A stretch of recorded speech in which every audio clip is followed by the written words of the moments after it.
Hello, hello, hello, everybody. Welcome back to the Anxiety Pill podcast. Thank you so much for the positive attention on the first episode. And we have a very special host on with us for the first time today. You know him, you love him, the author of Meat Rain, Man with Fat. Oh, thank you very much. You were far too kind, Bats. I really appreciate you having me on here. I think, everything that's going on with Anxiety Pill is really cool. A lot of super talented writers and artists in the community. And, we're going to get to read two of the best today, so I'm super excited. Absolutely. Today is a collaboration between Jade Green 88 and LimeTimeLive. So, we're going to quickly have a word from our author, the first author of this one, Jade Green. So she says, so this collab was originally Lime's idea to write one story from two very different points of view.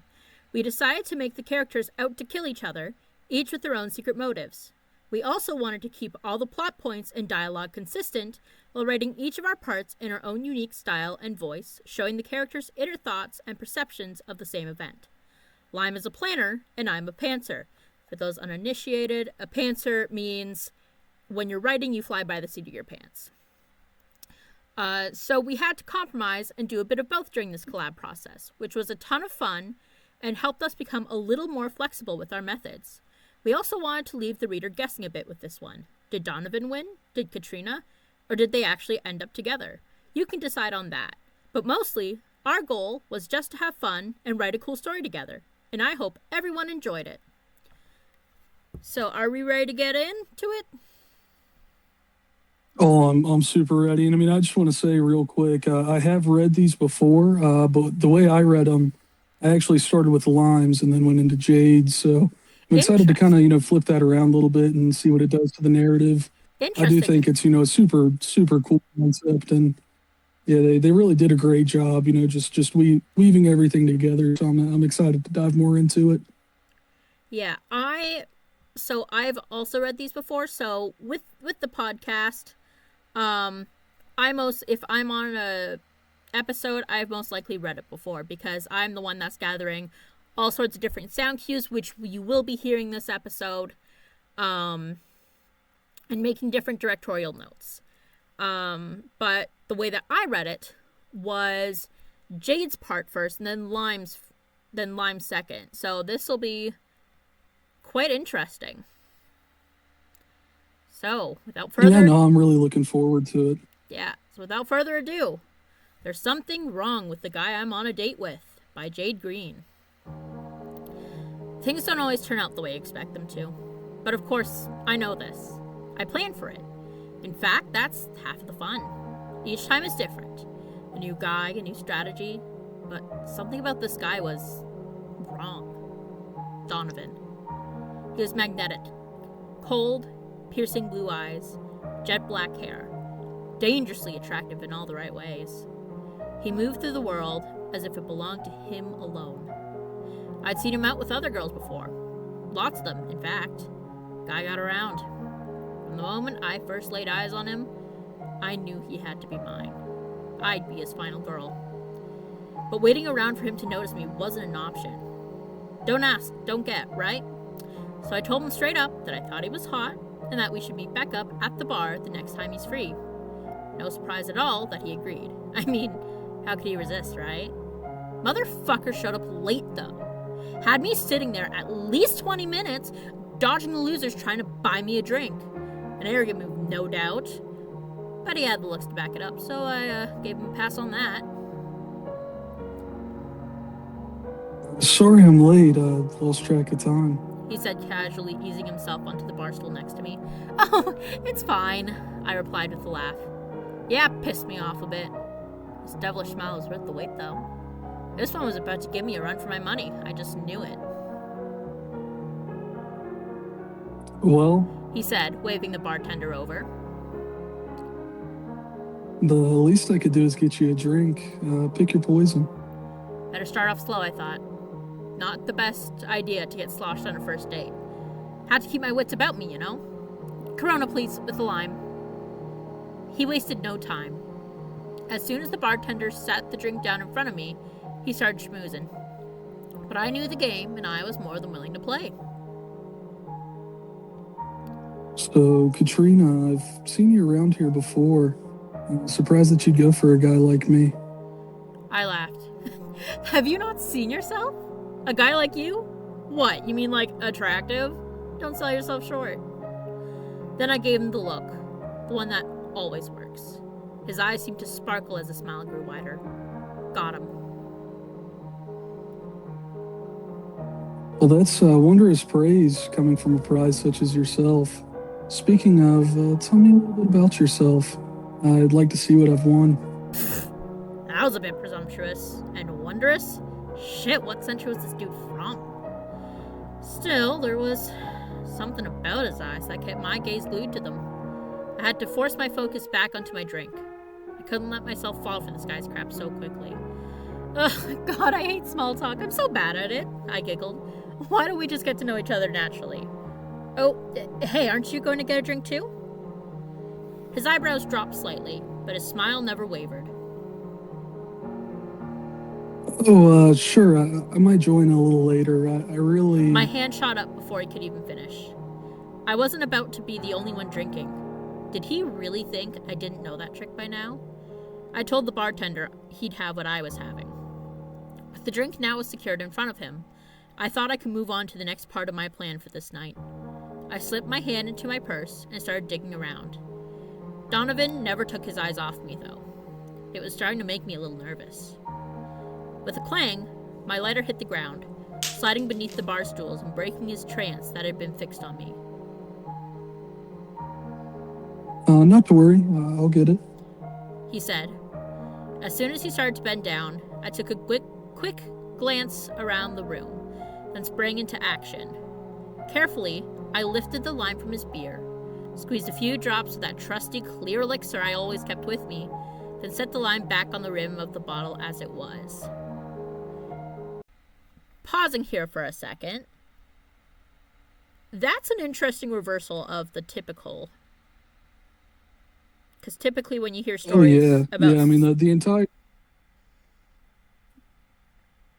Yeah, I mean, up to this point in the story, I mean, you know, the guy seems like a massive creep, and you're pretty much instantly on her side, and then it kind of throws that into the wrong... I mean, of course, you know, there's breadcrumbs there, like I'll be his last girl, things like that, but, you know, this is kind of the point of no return where, you know, you start kind of having conflicting sympathy between the two. Yeah, and I remember when I first read this, my thought of I'll be his final girl, I thought that was more just like, oh, I want to be his forever. Like, I want to marry him. That's what I was like, oh, it's how romantic. That's pretty nice. Yeah, and then squeezing a few drops of that trusty clear elixir, I'm like, uh-oh. Okay, it's maybe not that. Yeah, the trusty clear elixir, too. Like, you instantly know this chick has done this before. This is not her first rodeo. Yeah, this is not her first rodeo. And I think it's interesting that she goes for that method. Like, I think that choice is interesting. Oh, yeah. Yeah, definitely. I'm, you know, excited to really, you know, see how this plays out here through that thread. Because, you know, first you're on her side. Now I'm kind of in the middle. Guy's still creepy, but she's creepy. Yeah. I want to see where this keeps going. He rose with it in his hand, none the wiser, brushing off the peanut shell dust that had clung to it. I already had my cigarette pressed between my lips, ready. He, of course, obeyed my silent command, leaning forward to ignite the tip of my cigarette, his hand cupped around the flame. You know those things are bad for you, right? He asked, my smoke swirling around him. Yeah, well, maybe I like things that are bad for me. I shot back with a coy smile. As I sipped my beer, my eyes wandered to the booth at the back of the bar, the one next to the exit that led out to the alleyway, my preferred choice of seating. It was empty. Perfect. Why don't we move somewhere a little more comfortable? I suggested, nodding in that direction. After a brief pause, he responded, I'd love nothing more. Again, with that little coy smile of his. Jawline was working overtime, too. The smell of his cologne was intoxicating. God. Then he put his hand on my arm and led me toward the booth, like a real gentleman. I'd convinced myself those didn't exist anymore. I noticed something, though. His hand felt cold and clammy against my skin. Maybe he was nervous. Maybe he actually liked me. For a second there, I thought about keeping this one around a little longer. I mean, it'd be nice to feel loved for once, adored for more than just one night. Again, pausing here, this definitely hints at a story that, like, she thinks that there's a reason for her to do this. Like, while what she's doing is illegal, a crime, terrible, you can tell with the, it'd be nice to feel loved for once. There's something that makes her think she's justified. Oh yeah, and I mean it's this weird kind of, because admitting to, like it would be nice to be loved, but this is something I have to do. Like it takes it almost from like this righteous indignation point to where, it kind of felt a little bit earlier to like this compulsion. Yeah, like Jade is doing such a good job so far at dropping little hints of what's going to happen. Oh, 100%. I mean, all these breadcrumbs, it's starting to become a bread basket, and they just layered everything so well, through the narrative here. And I mean, we're really just getting started here, but even now, towards the beginning half of the story, it's just setting up so much. Yeah, that I totally agree. So back to it. Realistically, that's just not how shit goes for me. Tried it once and it didn't work out so great for either of us. No, at the end of the day, Donovan was just like any other predator, no matter how charming he appeared to be. Too fucking bad if he liked me. Alone is better. I pulled away slightly. He noticed. Sorry. He laughed. Sometimes I feel like I'm cold-blooded. I just smiled and told myself to stick to the plan. I already drugged his drink anyway. There's no going back now. He sat down across from me, wasting no time at all, before he started gawking at my chest under the glow of the lamp above. I was right, of course. Just another sleazeball wearing a pretty face. I avoided his gaze, instead fixing my eyes on his drink. He still hadn't taken a sip yet, and I needed him to. The bar would be getting crowded soon, and I'd have to slip out with him unnoticed before he passed out. I let out a sigh of relief when he finally took the hint and lifted his beer, holding it out in a toast. To an unforgettable night. I fought back the smile, trying to free itself from my pursed lips, knowing those might be the last words he remembered saying. I held my breath as I watched him throw the bottle back and take a huge swig. Even if he didn't drink the rest of it, that should be enough to do the trick, I thought. A slight cough escaped from his throat once he swallowed, and the alarm bells went off inside my head. Oh fuck, did he notice? Sorry, wrong pipe, he said, wiping his mouth. I smiled. Whew. If he did, he's too stupid to realize. Kat, he said softly, leaning in closer. Has anyone ever told you how beautiful your eyes are? Always the eyes. So predictable. It was like these fuckers all had a handbook they read from. Now, granted, I do have beautiful eyes, but they weren't the only things he'd been staring at all night. Not until that moment. Seriously, it was like this guy was trying to eye-fuck me. Not only that, he wasn't getting drowsy, like, at all. God damn it, what the fuck was I going to do? Oh gosh, thanks, I replied with a giggle, covering my mouth and turning away to fake being humble. In reality, I was scrambling to come up with a way to get him to drink the rest of that beer, and to stop looking into my eyes that way. I've done this several times before, dealt with plenty of losers who thought they were God's gift, believe me. This one just had a vibe about him. Dangerous, intimidating, a challenge. When I looked back at him, the sparkle was gone. Instead, his eyes seemed darker, this burning hunger radiating from deep inside, reaching out to me, trying to break through my walls. I hated it. Why don't we play a little drinking game? I offered. It's called Never Have I Ever, and it's a really fun way to get to know someone. He let out a weak laugh, like my suggestion had somehow put a hinge in his plans. Yet, he shrugged and lifted the beer anyway with a smile on his face. Very well then. Remind me how this game is played. Oh, it's super easy. We take turns, each saying a thing we've never done, and if the other person has done it, they have to drink. Sounds simple enough. Ready when you are, Cat.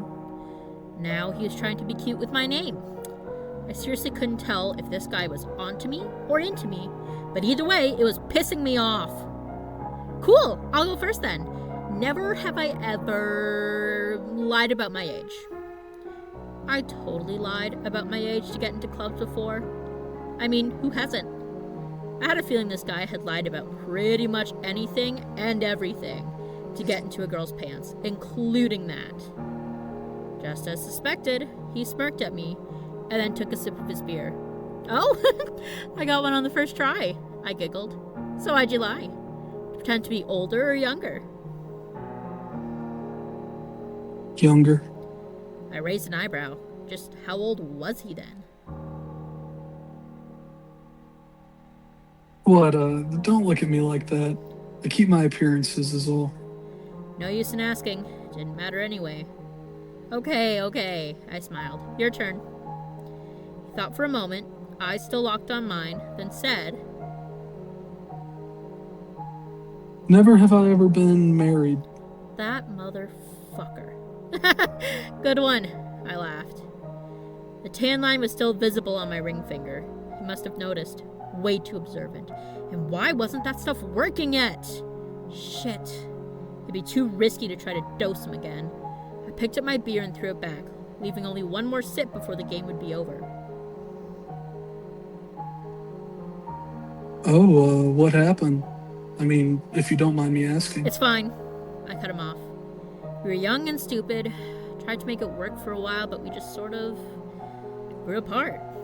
All of that was true, except that last part.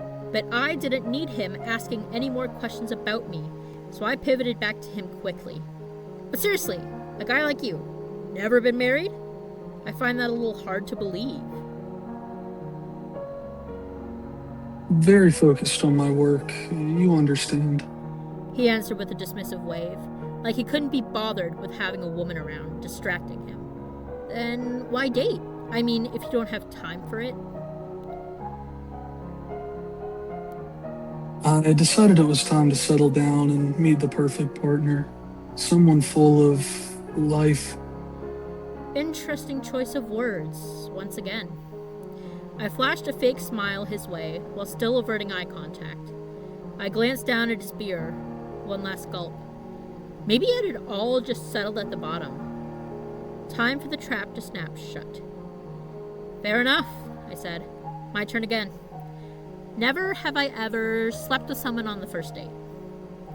With a shrug, he downed the last sip. Got him now. I was sure that would do the trick, but it didn't. This motherfucker was somehow impervious to the drugs. Probably had a high tolerance. But still, that should have been enough to put down two men his size, and he didn't even flinch. My heart started pounding harder as my mind raced through my options. I didn't have a gun or anything, but I did have my knife on me. Alright, plan B. If I could just get him out of this bar and somewhere secluded, I could strike while he was distracted. Lucky for me, it was almost like he'd read my mind. Say, Kat, it's getting a bit crowded in here. Are you up for some fresh air? I think a walk could do us some good. I smiled. Actually, Donnie, that sounds perfect. I quickly downed the last swig of my beer, lit another cigarette, then he and I slipped out the back door. Usually, I'd leave them in some alleyway to be written off as an addict by the cops. That wouldn't work this time. Things were going to get messy. Nothing about this night had gone easy so far, so I didn't expect much else to. This guy seriously had been giving me a run for my money. I needed something foolproof. "So where are we going?" I asked him. Oh, I figured we'd go back to my place. I've got a bottle of wine we could dip into. No way. I couldn't let him get the home field advantage like that. Not that kind of girl, remember? I said with a giggle. Right, of course. How silly of me. Tell me then, what did you have in mind instead? I took a long drag off my cigarette. Somewhere dark, quiet, convenient. "Let's walk down to the pier. You can see the stars so much better out there, and I just love looking at the water. Come on, it'll be romantic. What do you think?"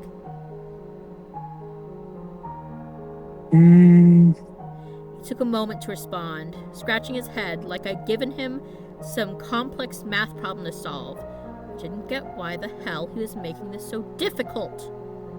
Usually, guys are so eager to try and get me in bed, they do whatever I asked. Leading them to their doom was an easy walk. But Donovan was making me drag him. My patience was wearing thin. If there weren't so many witnesses around, I would have gutted him right then and there and been done with it. That sounds wonderful, he said finally. Shall we then? He kept his mouth shut during the walk there, thankfully, and so did I. Mostly because I needed the time to strategize, but also because it was cold as shit out there and I was in a tank top. By the time the dock was within view, I was shivering, and I still wasn't sure what I was going to do. To be honest, I'd sort of zoned out. I didn't even notice that he'd maneuvered himself behind me. You look freezing, he whispered, startling me back into reality. Here, take this. He swung his jacket around over my shoulders. Sweet gesture, but he kept his hands placed there. Then he began to squeeze down, fingers wrapped, pushing against my collarbone. I could feel his breath on the back of my neck. The smell of his cologne surrounded me. It was intoxicating and infuriating. I tried to swing my shoulders back to push him off me, but he didn't let go. Didn't budge, not right away. It was like he barely even registered that I tried to move at all. "Hey!" It came out sharper than I'd intended, but it worked. He let go. Sorry, I don't know my own strength sometimes. Bullshit. He knew what he was doing. "Oh, it's okay," I said, resuming my fake bubbly persona. "I'm sorry I yelled. I just got out of a bad relationship and all, remember?" Of course, I understand. If he thought he could get one over me, he was sorely mistaken. Yeah, he was stronger than me. Really strong, actually. And strangely magnetic, disarmingly so. But I still had one thing he didn't. An ace up my sleeve. He had no idea who he was fucking with. "Let's just keep going," I said. "We're almost there. I want to show you my favorite constellation." I reached out and took his hand in mine, and he smiled. All right. Perfect. I'd get just him to walk down to the end of the pier with me, stick him in the carotid while he was gazing up at the sky, then give all those little ocean creatures a nice meal with a swift kick off the side of the edge. No body, no evidence. But it seemed like he was trying to lead me to the shore underneath the dock instead. That might actually do, I thought. Less chance of being seen, which was my main concern. But it was going to leave me feeling a little cornered. This wasn't going to be a good thing for him. Might not be so quick. He deserved to suffer, though, I was sure. just like the rest of them. Each one had tried to take a piece of me before they met their end, and each would have gone on to do it to another girl if I hadn't stopped them. It's just a fact. Men like Donovan never change. Alright, we get another look into her psyche about why she does that. Mm-hmm. So we have her being so eager to kill, but like she's also hurriedly trying to justify it with like, oh no, but like he's a predator though, I'm pretty sure. So like Oh yeah, and I mean there's a lot of her like quantifying it as well as like almost blaming the victims in a sense because the men are so stupid and lustful and easily manipulated that it makes her job easy. So whenever she bumps into somebody who she's met her match in a sense, it creates kind of this tension that she kind of I feel like has to wrestle with a little bit because typically it'd already be over by now. She would have already won. So delaying that and all these little hiccups along the road, it really brings out that kind of manic attempt to really justify it all in her own head. Yeah, she needs to take, because he's taking longer, she needs to take more time to justify this to herself. And the fact that she is actually saying stuff like, wow, he actually is really handsome. Wait, no, we have to kill him. I think it shows something where like some part she knows she's met her match. And there's a part of that she likes. That she's finally got a challenge. Oh yeah. And I mean there is, not to give anything away certainly, but there is this kind of theme of an innate magnetism to Donovan, where she's just like she is so asserted in her beliefs and in her kind of mindset and her justification that I feel like that kind of creates the dichotomy between the pole of the magnetism and also the pole of her anger, and that creates this neat little in between where the character isn't 100% comfortable in themselves despite being a very confident domineering archetype of character. Absolutely. And also, well, she totally killed her husband, didn't she? Oh yeah, I've got no doubt. I have a feeling though that the husband had to get up to some bad shit. Yeah. I think fella was doing something real not good. She got wind of it, and now just all of man has to suffer. Yeah, honestly, how I feel it went down. Now, I could be wrong, but how I feel it went down was like she killed him in like self-defense or something. And then when killing him, she felt actually really good about it. And she just started chasing that feeling. Which is why she's like, yeah, I can definitely see that. Yeah, because like my brain kind of goes immediately. Oh, sorry, I'll let you go ahead. I think I'm a little delayed on it. All good. So I think the thing with Donovan, like, sure, there's like some little thing. Sure, he was staring at her boobs, but like nothing that would get like a quote unquote normal person to go, okay, this guy needs to die. At least not yet. Oh yeah. Yeah, not yet, but certainly, he's a douchebag, and I mean it's very, very apparent. But that's not a capital offense. It's not worthy of death. Yeah. So it does kind of create this strange bit where the reader, we're sitting here, we know Donovan's a douchebag, but we also know that Katrina is a violent murderer. Yeah. So it creates this weird little tension push pull as far as like the morality of the reader, where you're like, oh, this guy sucks, and you're like, oh wow, but she's terrifying. Yeah. Like, so okay, maybe I really enjoy that, and I just think that's super well done. Yeah.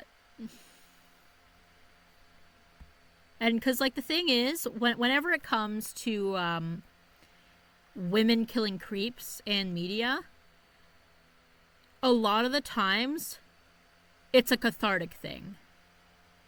Like, a lot of the times it's like, yes, I wish I could do that. I wish it was legal to do that. Because I don't want to have to live in a world where these creeps are there constantly. But I think what Jade does really well here is she makes it so we're like, oh, okay, maybe this isn't a girl boss type of thing. Maybe she just likes murder. Yeah, no, that's actually a really cool way of looking at it. I hadn't even thought about that axis of it, but like sympathy, especially as a writer and as a storyteller, I think sympathy is one of the coolest tools that you can withhold from a character in your writing. And whenever you give them circumstances where, if the character were different, you would sympathize, then it kind of creates that axis and that dichotomy. I just think it's super interesting. And I think Jade really knocked it out of the park in that respect. Yeah, I really like what you said about sympathy being a tool that you can use to withhold from the readers. I think that is exactly what's going on here. Oh yeah. Oh yeah. All right. We're close. We're close. Yeah, I think we can shut up until it's time for the debrief after. Oh, there's plenty of time for the anxiety pilled theory crafting. Yep. From beneath the planks above, the waves crashing against the shore were overwhelmingly loud. I turned to face him, his eyes so intensely dark now, I could hardly see any trace of blue. He began to pull me closer, and my heart started pounding furiously. I felt locked in his gaze. It was too much. What about the stars? I choked out. We can't see them from down here. In an instant, he'd closed the space between us. Your eyes outshine any stars. It was time. I slowly reached my hand down into my pocket, wrapped my fingers around my knife, and waited for him to close his eyes, for him to lean in to kiss me. But he didn't. He opened his mouth. 2 razor-sharp fangs jutted out from the rest of his teeth. Before I could scream, he lunged forward, snarling like a hungry animal. I turned to the side and twisted my body from his grip. In one swift motion, my arm shot up, sending the blade deep into his throat. A thick, crimson sludge slowly oozed from the wound as he pulled the knife out. With wide eyes, he staggered closer, pointing my own weapon back at me. Then he hissed, "No fucking way! Was this guy really a..." You. He growled. "Here?" He was. There's no denying it. I started backing away, completely unsure of how I was about to deal with the situation I'd gotten myself into. Then, my foot grazed against something hard. I looked down to see a broken piece of driftwood lying in the sand. One end was sharp. I smiled. And that is the end of There's Something Wrong with the Guy I'm on a Date With. So, we're at the end of the story. And like we've been saying the whole time, amazing job, Jade. I liked how you sprinkled in parts of her backstory. And also the first thing I noticed was there is no word, "Oh no, he's a vampire." Just, he was. But because you've laid those tracks so well, you know exactly what he is. You don't need to say it.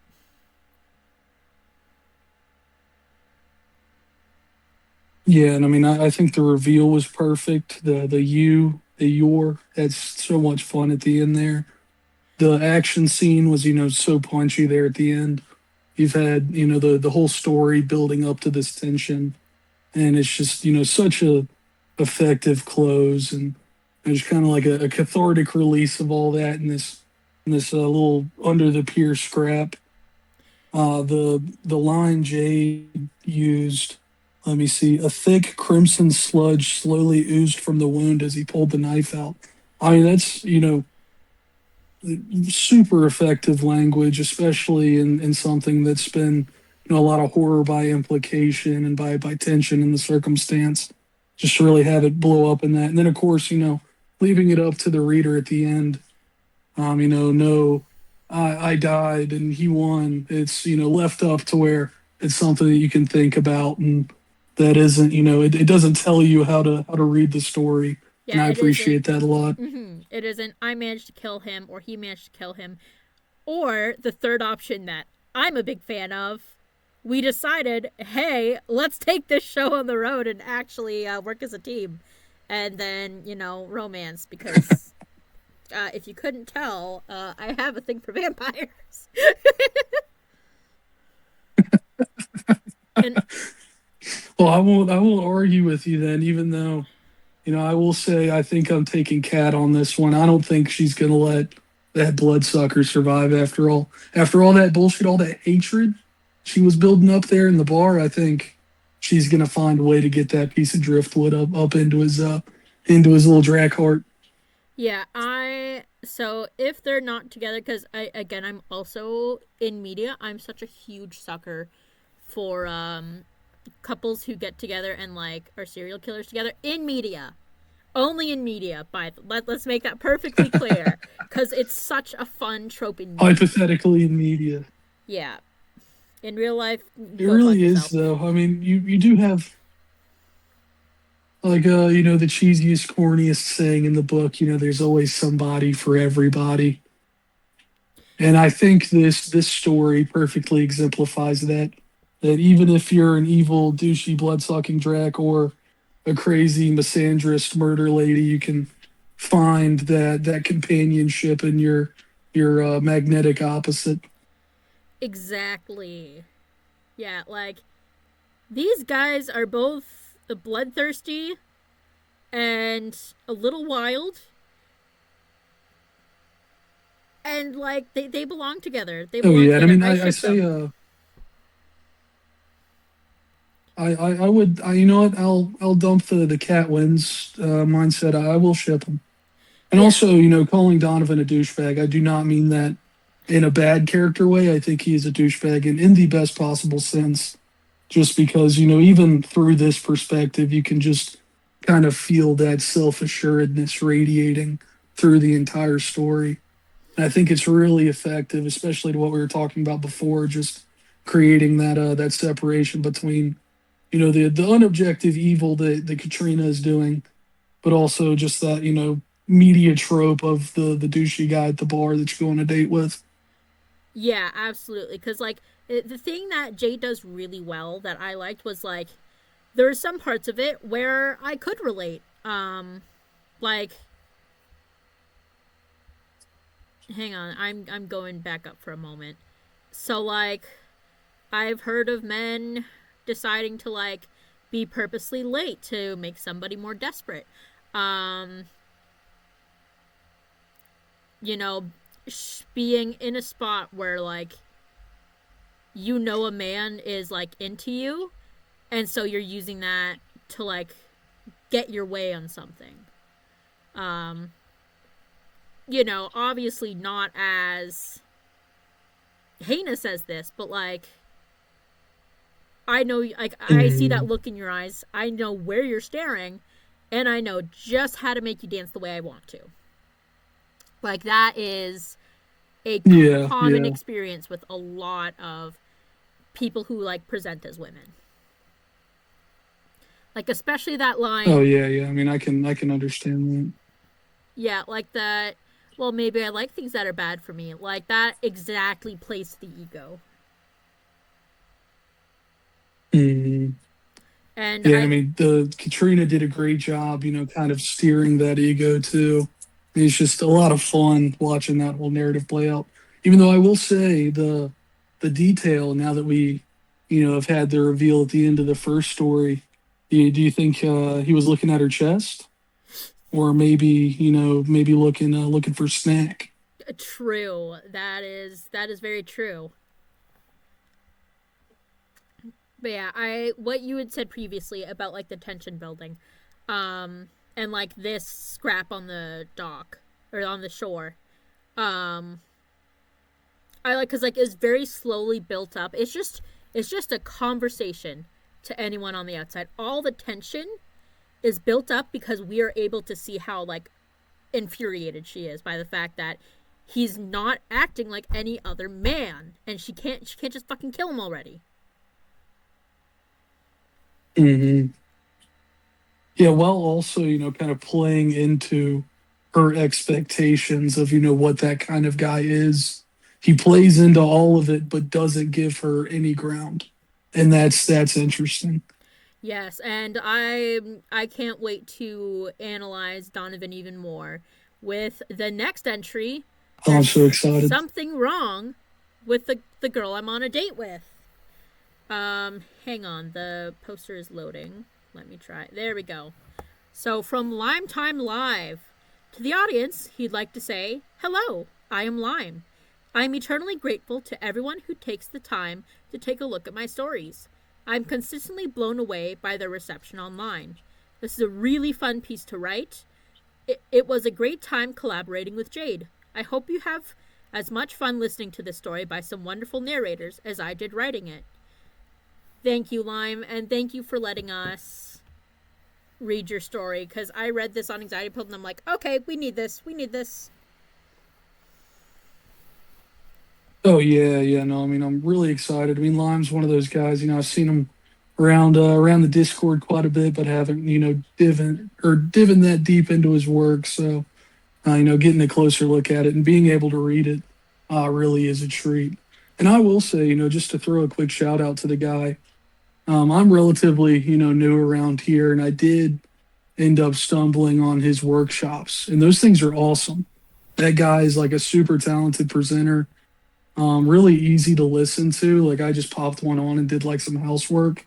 So if you're a newer writer, especially, and you're just trying to, kind of get your feet up under you, I cannot recommend climbing into those enough. They're a lot of fun to listen to. Yeah, if we can, I will try to link. We'll see if YouTube will let me. But yeah, Lime. So Lime Oh and Jade, yeah. both of these people, are people who we love and have done absolutely enormous things for our little community here. At which Anxiety Pilled is just a little branch of. We are just a small branch of the community that they have grown and have inspired us to create this whole thing. Oh But yeah, and I mean, I just think all the people are there great. I mean, like I said, I'm relatively new here, and I'm on the Anxiety Build podcast, so everybody's awesome. It's just such a supportive group of individuals that are willing to let people be weird and creative, and I just think that's a really cool thing, especially in how toxic and crazy the modern internet can be. It's nice to kind of get a step away from it. yeah, so without further ado, I think it's time to stop glazing these wonderful people and get into "There's something wrong with the girl I'm on a date with." When you get to be my age, you plan for any contingency. I've seen my fair share of women through the ages, each more predictable than the last. But this one, something about this girl is wrong. Katrina. I've been courting women for a long time. To put it simply, I've almost grown bored of the game. Countless girls, a notch on my bedpost, as so many eloquently put it. But her? Well, she was an interesting one. I'd seen her around my usual haunts, always with some gentleman.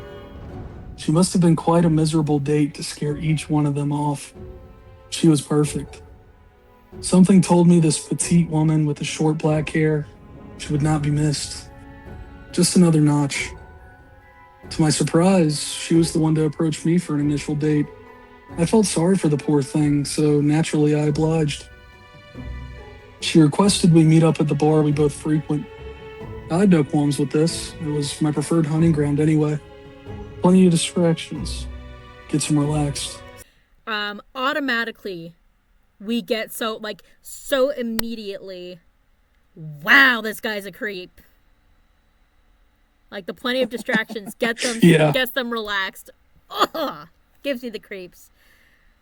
Yeah, getting Still started in would. this one. This is a tummy ache of a fella right here. Tell This me a couple fella is a fella, yeah. complete tummy ache.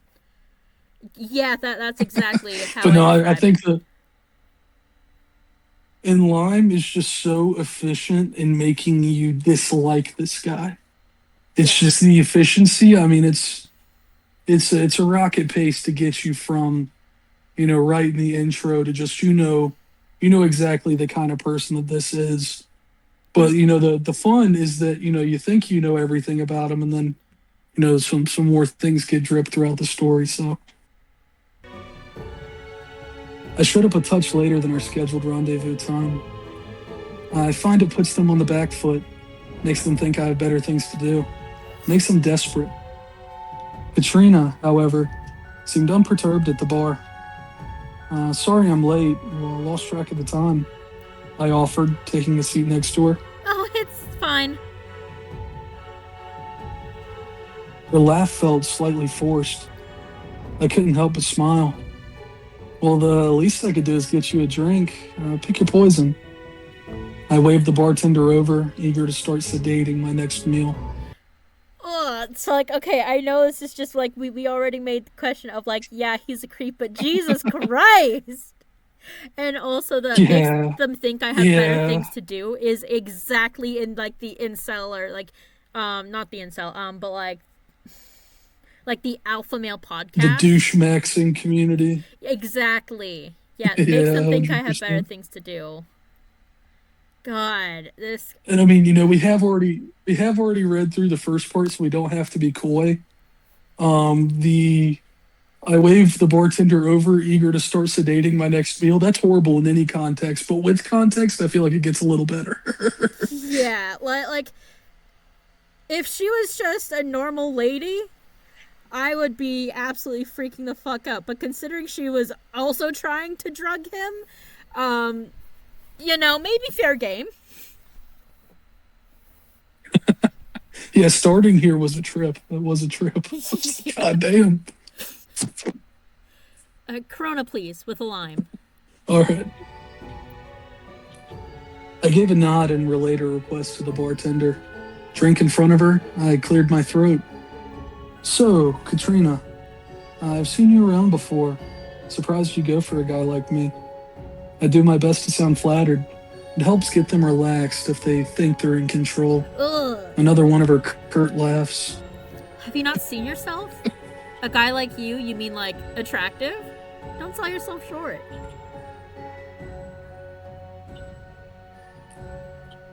From the look she gave me, if my heart were still beating, there might have been a moment where it would have fluttered. Well, that's wondrous praise coming from such a prize as yourself. Speaking of, tell me a little bit about you. I'd like to know what I won. I lower my voice to a smooth velvet lullaby. Ugh, God, I hate small talk. I'm so bad at it. Her laugh drew me in once more, like a current out to sea. Why don't we just get to know each other naturally? Oh, hey, aren't you gonna get a drink too? The drink, right. After countless times of doing this, the excuse flowed naturally from my cold lips. Oh, sure. I might join in a little later. I really. But she was already waving the bartender down. He placed the bottle in front of me, vapor rising to the top. She was insistent, I'll give her that. The undead can eat and drink, despite what the myths might say otherwise. It just doesn't do anything for us. No meal leaves me satisfied, no drink gives me a buzz. I found myself staring at the one thing that does rejuvenate me, imagining the veins just underneath the surface of her neck, little tubes of ambrosia. All right, I kind of want to stop there Yeah. real quick and discuss that because that's a fun turn. This is the point where, all right, he's not just a bar douche, he's a vampire, and this becomes, a whole other level of predation.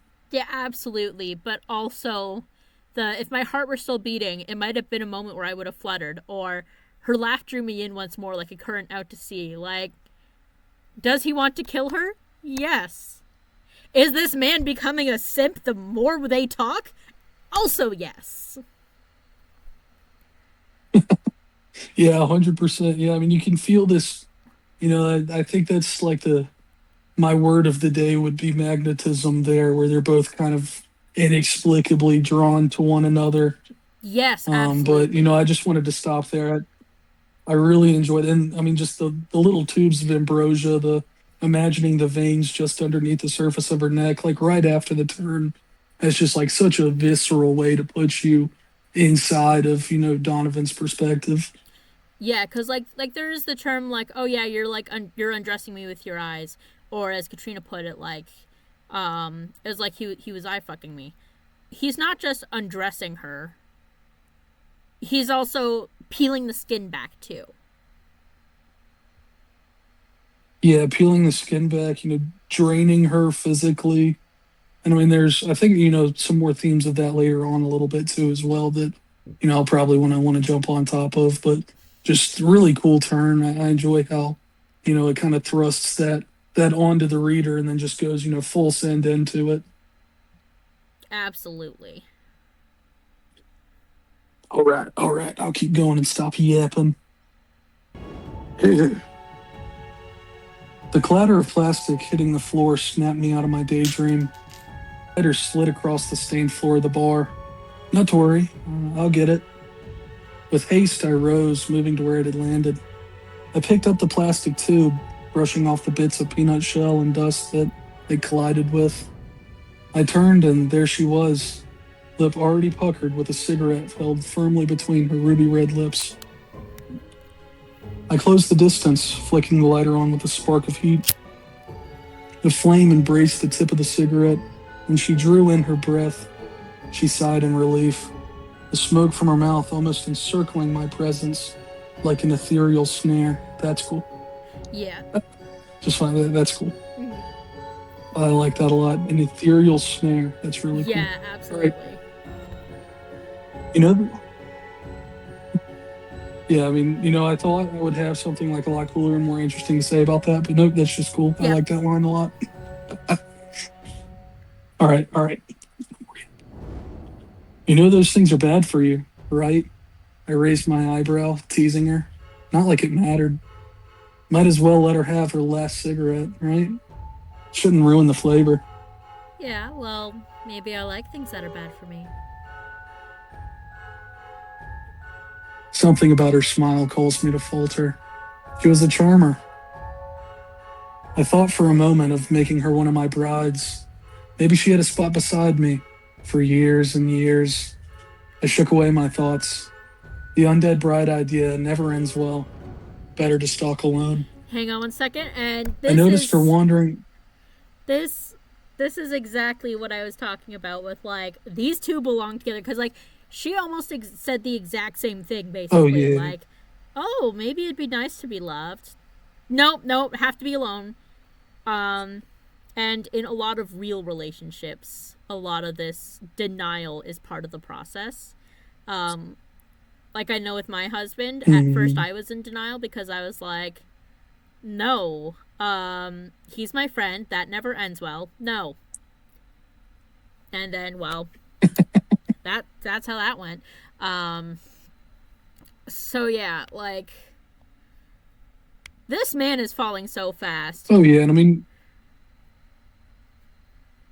oh, yeah. I mean, he's puttying up. The drag cart's warming up a little bit.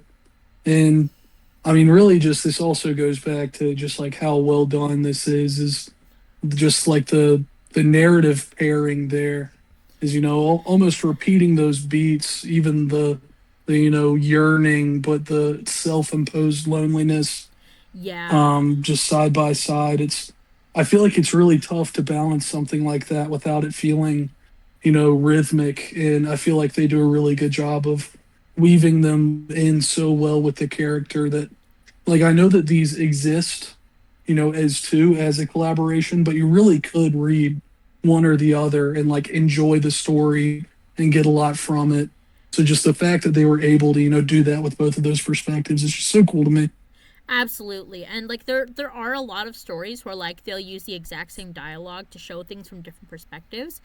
And a lot of times it's boring, but for me, I heard, hey, you get a story that's the exact same thing, but you get that other person's perspective, I ran to it. Absolutely ran to it. But yeah, the fact that this man is like, I want to marry her. Buddy. Yeah, and instead of like a hard stop, he's like, it just never ends well. It's probably better off to be alone. I would wife her up, but Yeah, would wife like it's not a hard no. He's just like, no, I've got my own bank account, and I just don't, I'm really good with living with somebody. I mean, that's kind of where he sounds like he's at right now. Yeah, it's like giving the, what about the stupid practical stuff? Mm-hmm. Yeah, sorry, you can continue. Oh. Hope Axe never apologize. I'm having so much fun. Same. All right. I noticed her wandering eyes, and I followed them to a secluded booth in a quiet part of the bar. The perfect trap. I could barely contain my delight when I heard her speak up. Why don't we move somewhere a little more comfortable? She gave a little nod of her head. I'd love nothing more. I gave my practiced smile, being careful not to reveal my fangs, and I led her by the arm like a gentleman towards the booth. I could feel the warmth of her skin against mine. She shuddered. Sorry. Sometimes I feel like I'm cold-blooded. I laughed. Anything to distract her from the signs of her imminent danger. From here, it would be rather simple. A longing, hypnotic gaze, a simple suggestion, and she would all be mine. A dance played out many times through many years. She sat across from me in the isolated booth. I took a moment to inspect my catch. Despite my initial disdain, there was something about this one. A fresh cut of meat, eager to hop on the butcher table. She clearly wasn't enough for a filling feast, but my mind shuddered at the anticipated quality. I would savor this one, ounce by ounce. I noticed her staring at my drink. For now, I'll play along. I raised my beer in a toast. To an unforgettable night. I let the words flow like thick, rich honey before bringing the bottle to my lips. With a swig, the amber liquid poured into my mouth, coating my tongue, slinking down my throat. For a surprising moment, there was a tickling sensation. Before I could focus on it, it disappeared as fast as it came. I coughed to hide my confusion. Sorry, wrong pipe. I gave a sheepish grin as I wiped my lip. I set the beer down, bringing my full attention to her. Kat, I kept my voice soft and comforting. Has anyone ever told you how beautiful your eyes are? I concentrated, and I could feel the energy begin to radiate from the back of my eyes. It was time for the trap to snap shut. Oh gosh, thanks. Her laugh snapped me out of my gaze. I blinked in confusion. That should have worked. It always worked. But she wasn't looking at me. Not really. She seemed focused elsewhere. I could feel the pangs of my primeval hunger crawl through me. She wasn't off the hook yet. But before I could try again, she piped up. Why don't we play a little drinking game? Never have I ever. And it's a really fun way to get to know someone. A laugh escaped my lips. A drinking game? How quaint. I shrugged, grabbing my beer once more. At the very least, getting her drunk might make it easier to mesmerize her. Very well then. Remind me how the game is played. Oh, it's super easy. We take turns, each saying a thing we've never done. And if the other person has done it, they have to drink. Sounds simple enough. Ready when you are, Kat. I smiled. It was just a matter of time. I could indulge her for a bit of fun before she's mine. Cool. I'll go first then. Never have I ever lied about my age. I let out a laugh and took a sip. She'd probably think it was because I lied about being older. She'd probably be stunned to know I recently celebrated my 228th birthday a month ago. If I remember correctly, I brought two women home that night, some rich folk from a very high-class party. They were exquisite, like a fine wine. Oh, I got one on the first try, she giggled. So why'd you lie? To pretend to be older or younger? Younger. She raised an eyebrow at me. I shrugged. What? Don't look at me like that. I keep up my appearances, is all. She didn't seem fully convinced by that answer, but it didn't matter. It was my turn. Inspecting her carefully, I noticed a line on her finger. I decided to bend the rules in my favor. Never have I ever been married.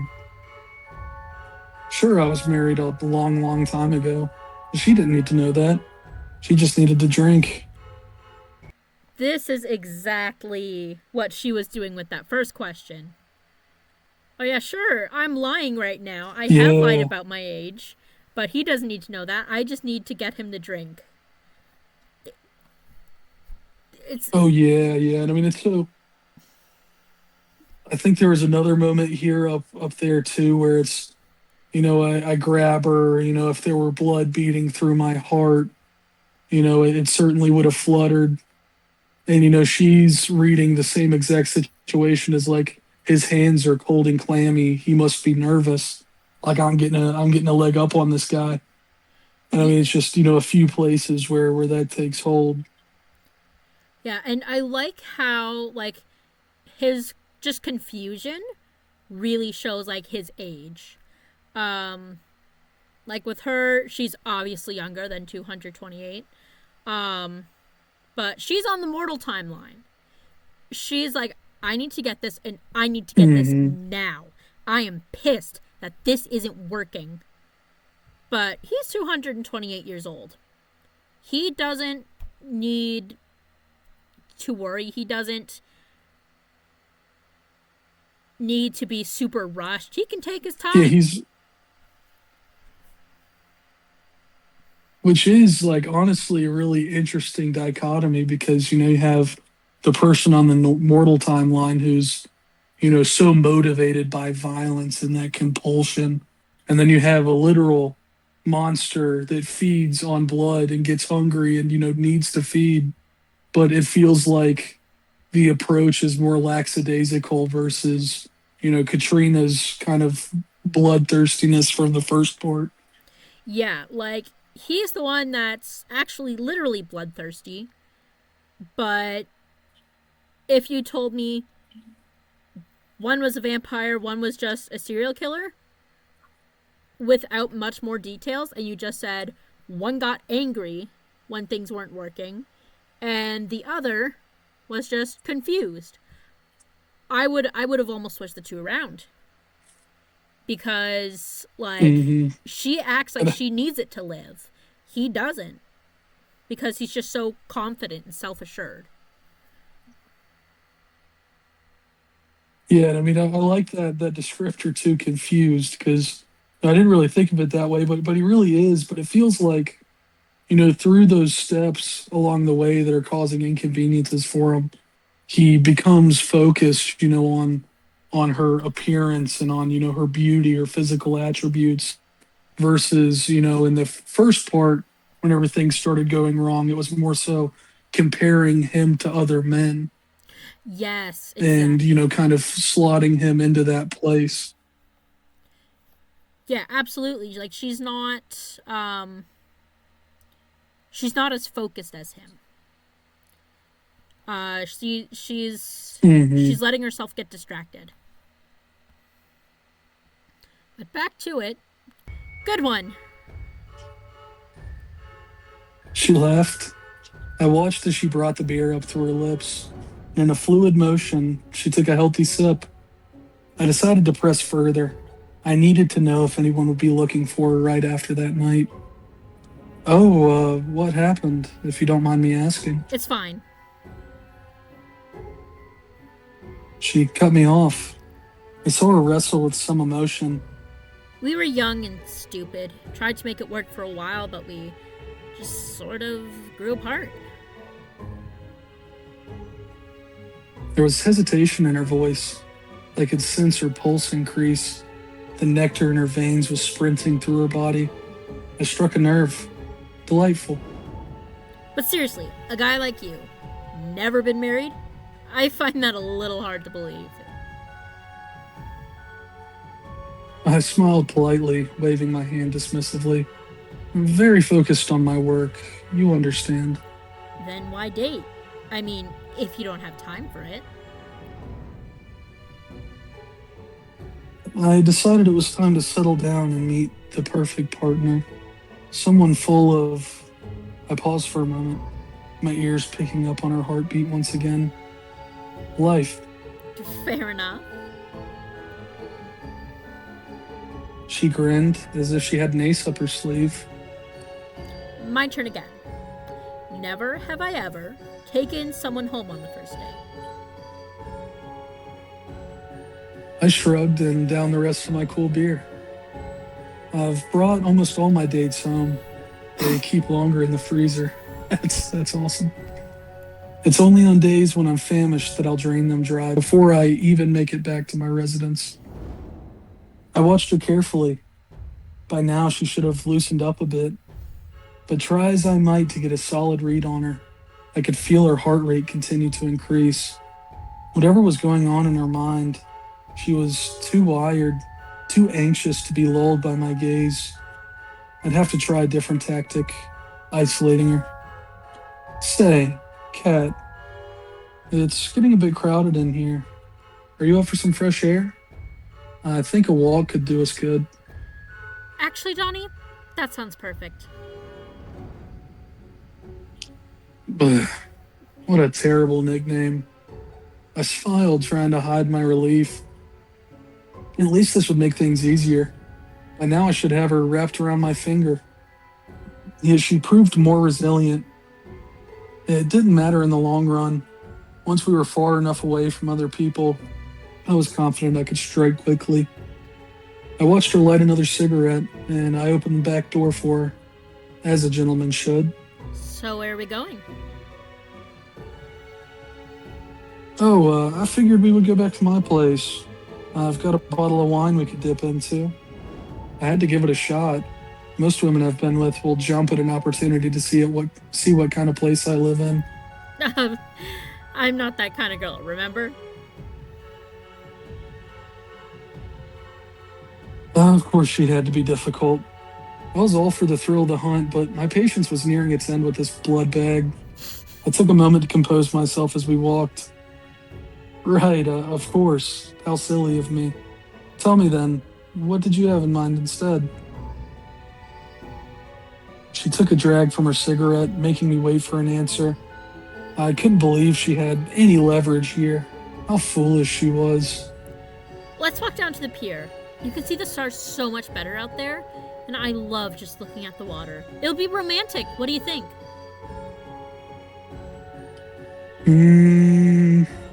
I pause and scratch the back of my head, giving her a taste of her own medicine.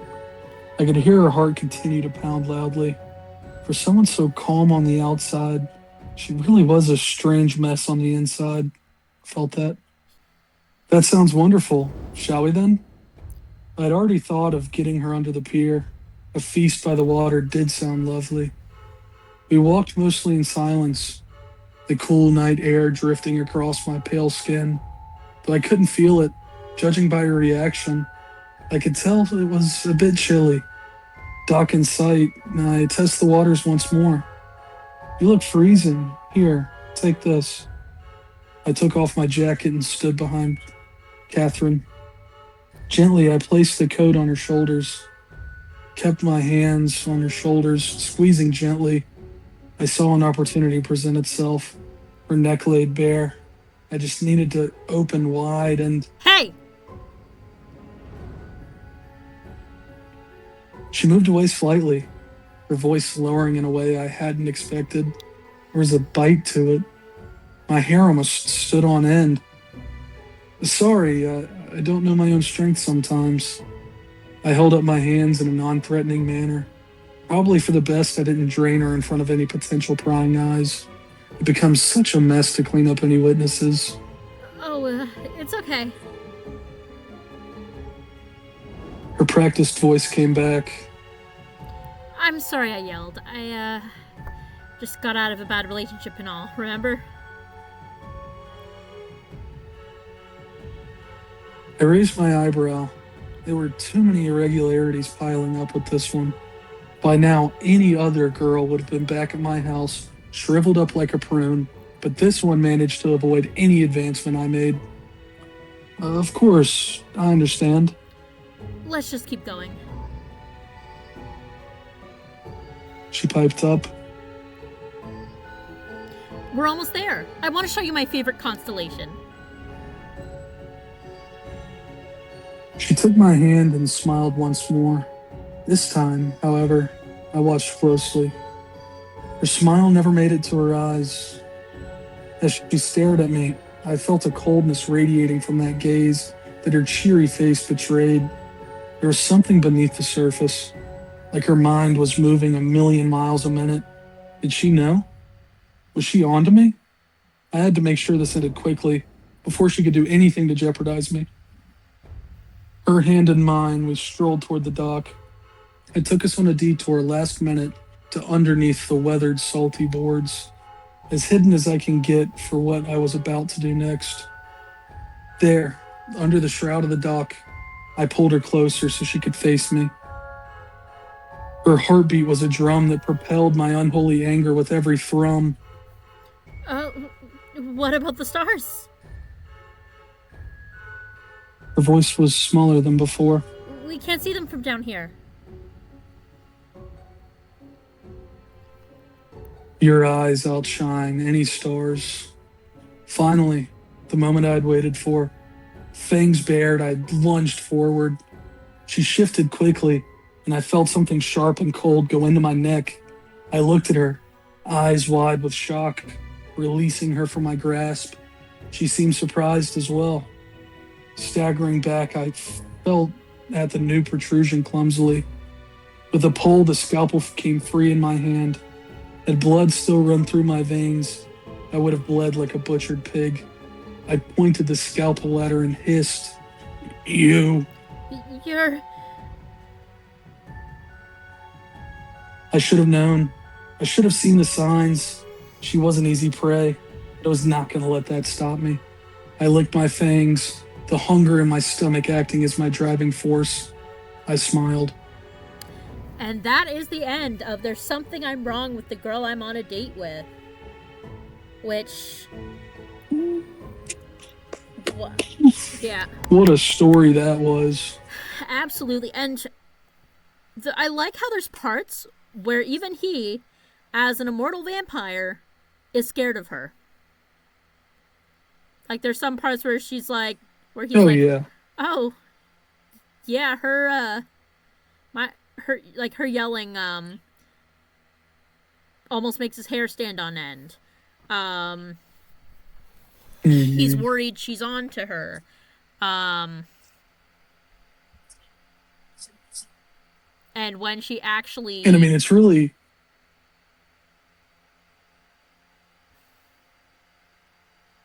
Yeah, I mean, I'm really excited now that we're done with the second one to kind of dive into like how those narratives link up, especially since, you know, reading this one first, the high heartbeat, all of that, it read to me is like stress and anxiety. Like she's anxious, she's a mess, like there's something going on in her brain he doesn't quite understand. But the longer it goes on for, the more kind of uncanny you can tell Donovan feels about Katrina, just because of, you know, the way that, you know, he can sense things a normal person can't, but he still cannot parse what the hell is going on with this girl. Yeah, like he's still misreading it. He's like, oh, she's stressed, she's nervous. Meanwhile, her heart's beating so fast because she's fucking pissed. Yeah, because she wants to take that scalpel and dig it right into his juggy. And by God, she did. Yeah. It didn't do anything, but she did. Yeah, well, I mean, it made for a pretty sweet moment.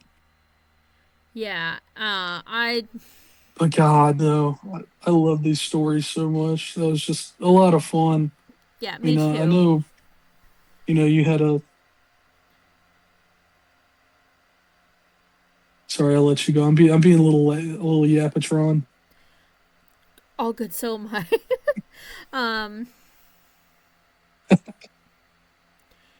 yeah, I absolutely love this story. Like both of them, and like in other cases, I'd be like, okay, which one did you like better? But like with this one, like while they're so similar, they're also so different.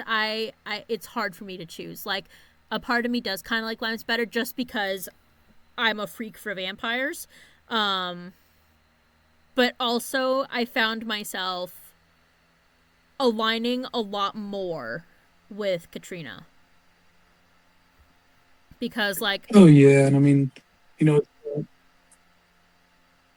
like it feels almost like the human perspective is less human than the vampire's perspective, and just the way that the violence is kind of justified and built in her head as a character. And I mean, it's just a really cool back and forth between these two.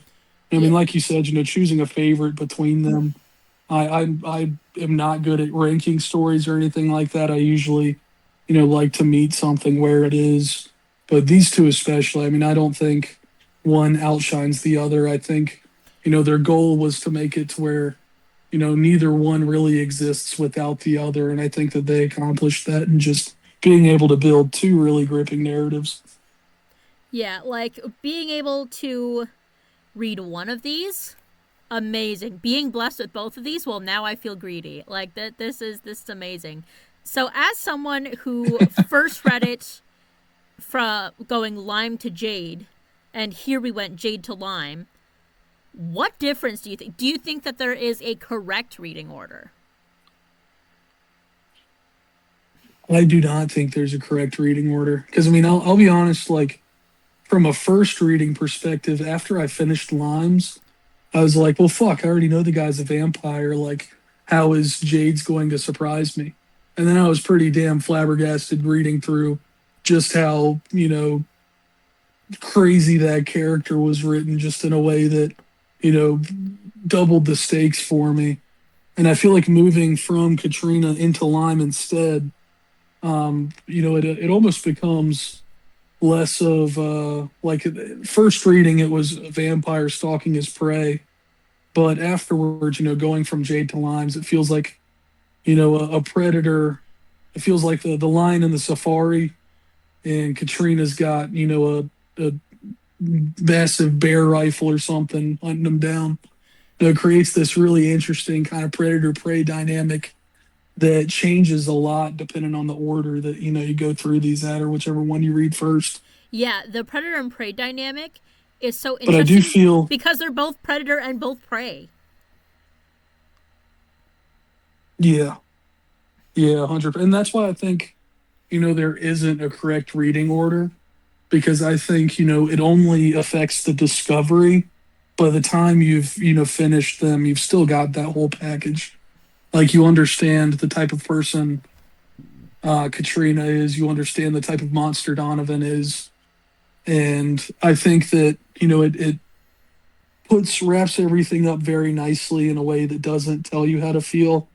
I like that each one leaves off on, a presumption that, they're going to be scrapping below this pier for a little bit here. Yeah. After reading Donovan's a little bit closer, I don't know if he's got the gumption to really take Katrina as a bride. I think I might have looped back around and gone back into Katrina W territory. Yeah. Yeah. Either way, we know Donovan's losing. Yeah, that's a good point. Yeah, the way So, I that mean, I like, what do you chose, think? Like your first read through? um, I think, it's like, well, it's absolute, like, there's no wrong order to read it in, like you said. Um, Hmm. Honestly, the only reason why I put it in this order was because then the covers were facing each other. And I I like like, that. And it's funny because I read Limes first, I mentally have them facing away from each other. Like yeah, that's how I see the covers. I see them back to back instead of front to front. look at these covers.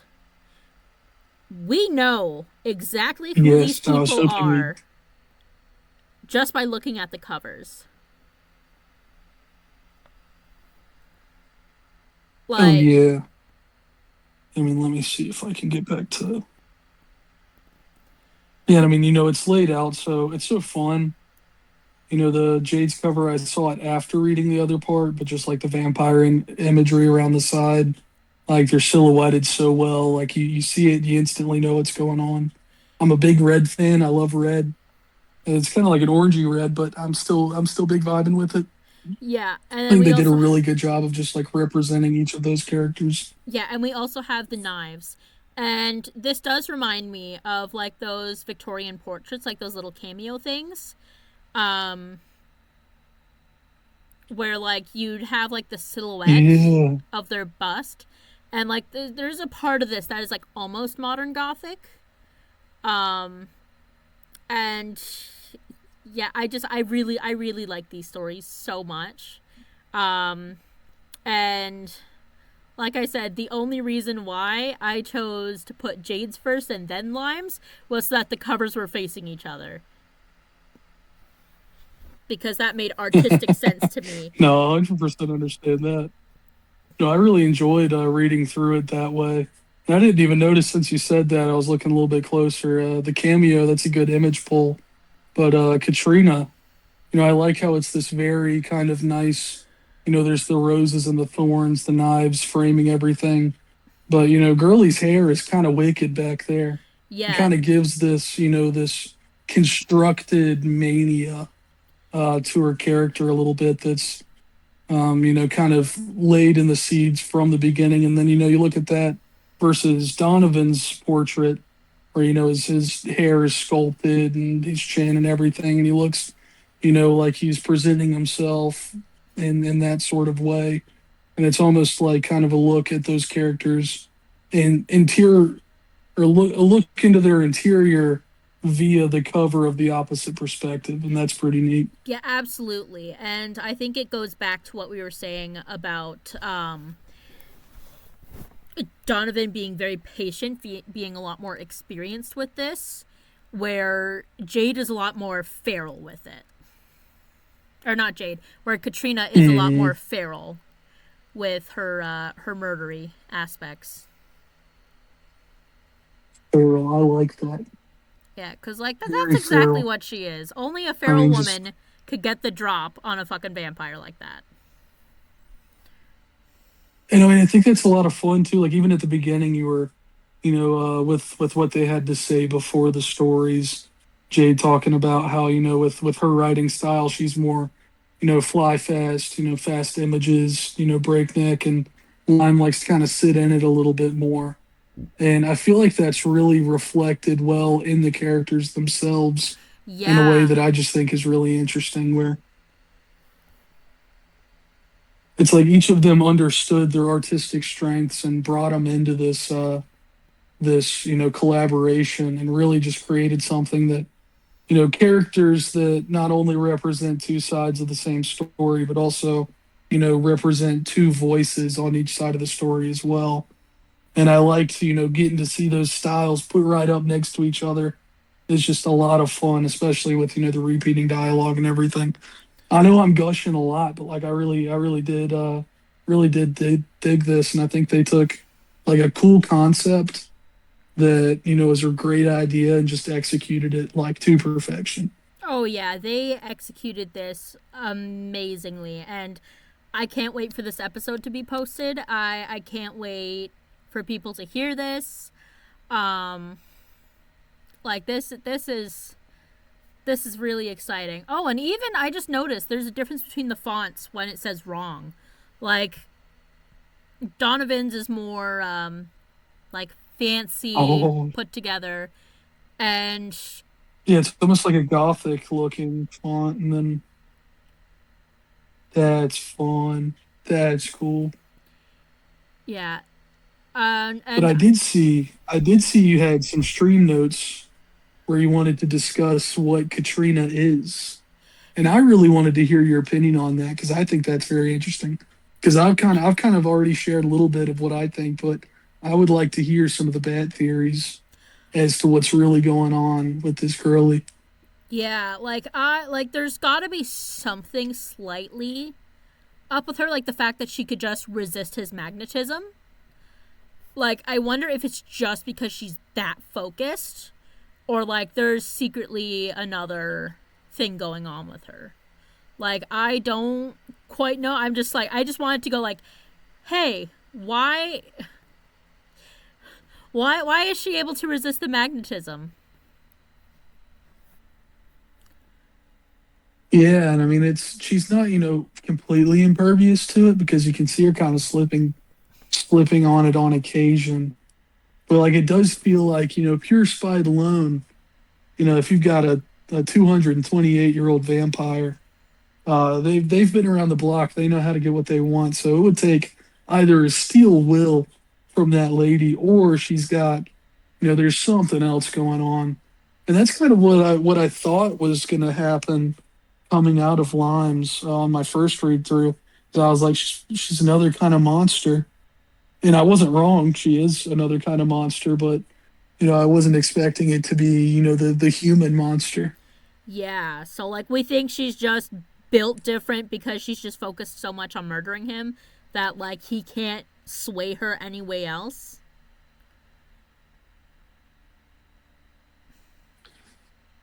I do like that, but I'd also, maybe a little man with fat. We'll go man with fat. Shooting past the stars conspiracy here. I think it would be really cool to read her as some kind of siren or something. Ooh, I think, I yeah. know the doc is only brought up there at the end, towards the end, but if she's got to bring them to the ocean, kill them. She said that she was going to give the nice aquatic critters a good feast. Feeding the children of the ocean. Maybe she's some kind of ethereal, kind of eldritch siren crawling up out of the pier to come, seduce dudes and kick them into the ocean. Yeah, like it reminds me of the Russian mermaids, um, who like aren't Mm. really aquatic at all. Um, but they have this like to my memory, basically these women were abused, died, and then they're luring other creeps. They're luring other men. Like she'd fit pretty well with a Russian mermaid. Like she Oh hell yeah! And I mean that's like even just back to like a classic ghost story. Even if she could be a ghost, and that's the reason she's not married. Maybe something really fucked up happened with the husband, and now she's a vengeful spirit. I do think that that's the really cool thing about leaving some of it open for interpretation, is you can take it some crazy places they maybe not were expecting. But I do think the characters are really interesting, and I might have to put it in my head lore that she's a fish lady. yeah. Yeah, I'd say if she is a creature and she's not just built different, because with how Jade has written her, um, I wouldn't be surprised if she was just built different. Um, but definitely more Russian mermaid than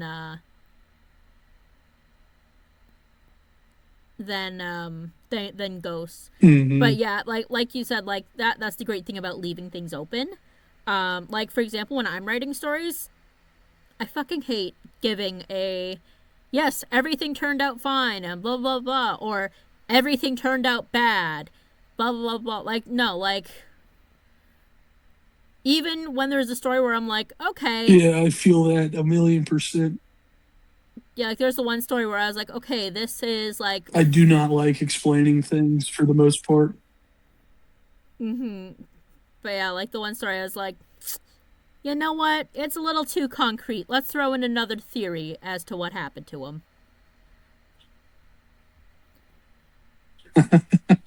Yeah, so we've That's already. awesome. That's what I think that's what, fun internet horror does. Yeah, absolutely. So today was a great time. That might be all the time we have for today. Thank you so much, Man with Fat, for coming on to this podcast, being one of our hosts. He's going to be one of our regular hosts, and next week we have an author showcase of Sarcasonomicon, where you'll be joined by our good friend Salad and another new host, Melody.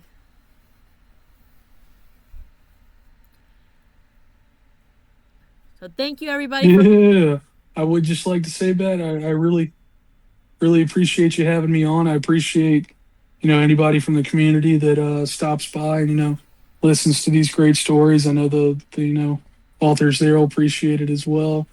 This was a ton of fun. I hope I did, these stories justice because they really deserve it. And I just had an absolute blast reading these. So appreciate you having me on, Bet. Thank you, and I'm excited to have you on next time. So thank you, everybody. Please go show love to these stories. Drop a like, drop a comment.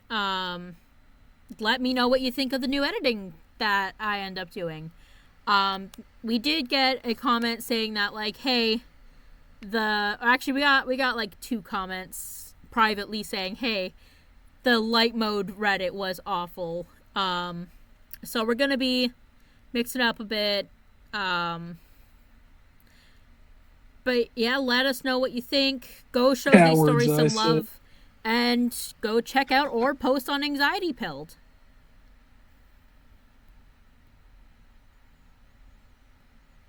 Alright, so have a great day, everybody. Goodbye.